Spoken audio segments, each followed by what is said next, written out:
ಬಂಜಿಯಾಗಿ ಎಷ್ಟು ದಿನನ ಬಾಳಬೇಕಮ್ಮ, ಈ ವ್ಯಸನವು ನಾನು ಯಾರಿಗೆ ಹೇಗೆ ಹೇಳಲಮ್ಮ.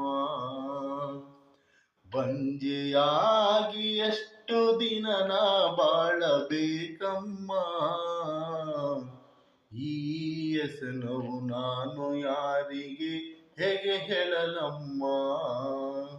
ಶ್ರೇಷ್ಠ ಶ್ರಾವಣ ಮಾಸದಲ್ಲಿ ಗುರುವು ಬಂದನೋ, ಭಿಕ್ಷೆ ನೀಡು ಎಂದಿಹನೋ.